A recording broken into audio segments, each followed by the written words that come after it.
Guilherme, deixa eu te fazer uma pergunta. Qual foi a sensação o dia que você descobriu, que a gente conversou e você recebeu um e-mail, que você ia jogar vôlei e você ia fazer uma graduação nos Estados Unidos? Fala pra gente qual foi tua sensação, qual foi tua o que que você sentiu nesse momento?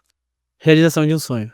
Com certeza eu sempre tive o sonho de estudar fora, ter essa experiência de poder conhecer uma nova cultura e desbravar o mundo. E quando eu recebi o sim da universidade, nossa, foi surreal, assim, essa E você sensação. e você esperava, cara, que você ia receber um sim?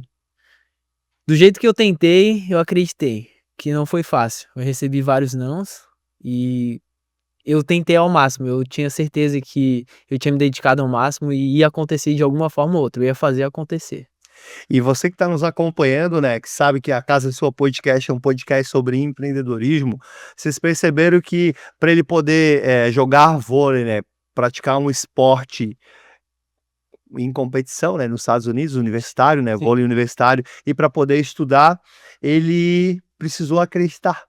E é isso que muitas vezes os empreendedores precisam, né, eles precisam acreditar no sonho, agir, né, provavelmente você fez alguma coisa para que ocorresse, né, entrou em contato, sei lá, como é que você fez para que isso ocorresse. E conta para mim, cara, como é que o que que você pensou assim: "Pô, quero jogar vôlei nos Estados Unidos". Você sabia onde é que você queria chegar, né, tinha um objetivo, estudar fora. Você precisava ir de um ponto até o outro. O que que você fez para ir de um ponto para o outro? Como? Eu fui pesquisar o como fazer, como eu ia fazer isso acontecer. Eu tinha conversado com a minha família, mais ou menos o que que eles poderiam me ajudar. Aham. Eu já tinha ouvido falar que nos Estados Unidos o profissional era o vôlei, é o esporte, né, então universitário, e eu não queria nunca deixar de estudar. Eu queria tanto ser ou profissional, mas eu não queria abandonar os estudos, porque eu sabia que isso seria muito importante na minha vida, porque o vôlei não é para sempre. E e eu fui buscar de alguma forma, fui pesquisando como que eu conseguiria estudar fora, eu sabia que era muito caro a graduação, então eu ia ser obrigado a ter bolsa, senão eu não ia conseguir estudar lá. Certo. E eu descobri que muitas pessoas tinham bolsa, dependendo do nível que jogasse. Eu tinha conquistado o segundo lugar no Brasileiro de Seleções, por Santa Catarina aqui, que é um campeonato mais importante da base, então eu sabia que esse título poderia me ajudar a ir jogar fora. Ah, tu tinha tido uma experiência vitoriosa no Brasil jogando vôlei. Segundo lugar na digamos, na base do voleibol brasileiro, é isso? Exato. E aí você usou isso, acreditou num sonho, foi identificar como e foi atrás dele. Sim.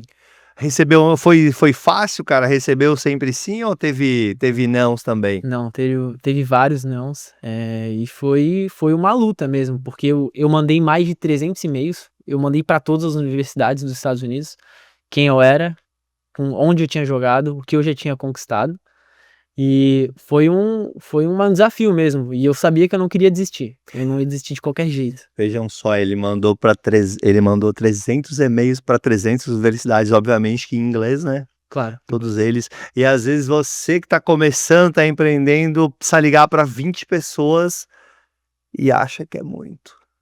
é. Quando eu fu ma foi até mais de 300 e-mails, com certeza. Vários me responderam, vários não me responderam. Alguns marcaram uma entrevista, e eu na época eu não tinha um inglês muito bom, então eu estava nervosão. Putz, como que eu vou lidar com essas pessoas que de fora, porque eu tinha que conversar, eles entraram em contato: "Pá, gostei do teu vídeo, foi muito bom, tu parece ser um bom levantador", que eu sou levantador do vôlei. E quando eles começaram a entrar em contato, a gente marcou reuniões, e daí foi um desafio também, Tinha que na reunião, obviamente, tinha que falar em inglês, né. falar inglês. Até porque para poder estudar lá, né, precisa saber falar o idioma, né. Com certeza. Eu tinha uma base, Sim. assim, não era muito, eu não tinha um desenvolvimento no inglês muito bom. Eu me virava e olhe lá. Mas eu tinha esse sonho, eu botei na minha cabeça que eu ia estudar fora, que eu não ia desistir nunca e eu ia fazer acontecer, independente de como. Eu ia dar um jeito, sabe. Eu não ia desistir. Hum. Certo. E a atitude, né, o acreditar, na verdade, primeiro que você fez foi acreditar, né, você sabia onde você queria chegar e você acreditou, e depois foi ter que entender o como, né, mandando os e-mails, falando com as universidades, tomando vários nãos, tendo uma você teve mais de uma entrevista, né? Tive, tive. E eu fui melhorando conforme elas foram acontecendo, assim. A primeira foi meio que como que é, sabe, como que eles o que que eles perguntam, o que que E eles pedem e tal. E daí fui desenvolvendo mais. Eu tive umas 10 entrevistas que eu fui fazendo. E quando você foi chamado na primeira, aí você falou que foi aquela sensação da, tipo, da realização, né? Que foi muito bom, né?